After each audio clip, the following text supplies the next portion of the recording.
Kepala Kampung Gedung Harta pimpin langsung pembagian BLT dana desa. Lampung Tengah, Ali Sadikin Kepala Kampung Gedung Harta Kecamatan Selagai Lingga Kabupaten Lampung Tengah pimpin langsung pembagian BLT dana desa untuk warga penerima manfaat, KPM.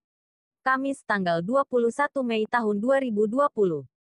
BLT dana desa berupa uang tunai Rp600.000 yang diperuntukkan untuk 59 kepala keluarga yang dianggarkan dari dana desa yang akan diterima setiap bulan selama 3 bulan ke depan.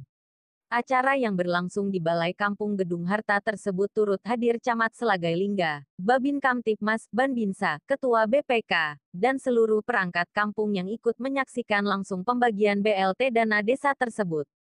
Dipantau dari lokasi bantuan diserahkan langsung oleh Kepala Kampung Gedung Harta dengan cara memanggil satu persatu warga sesuai urutan di setiap RT dan dusun.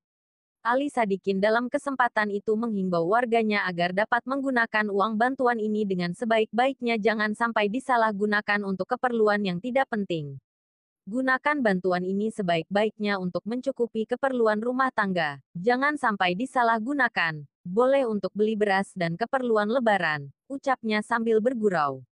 Di tempat yang sama salah satu warga penerima bantuan BLT dana desa mengucapkan banyak terima kasih atas bantuan ini dan akan digunakannya untuk memenuhi kebutuhan rumah tangga. Bantuan ini akan saya gunakan dengan sebaik-baiknya untuk keperluan rumah tangga saya dan saya mengucapkan banyak terima kasih kepada Pak Ali Sadikin Kepala Kampung Gedung Harta yang telah memberikan bantuan ini, tuturnya dengan gembira. Bantuan BLT dana desa yang dianggarkan dari dana desa sebesar 25% hingga 30% melalui peraturan perubahan Kemendes guna menanggulangi dampak wabah virus COVID-19 di tengah masyarakat saat ini.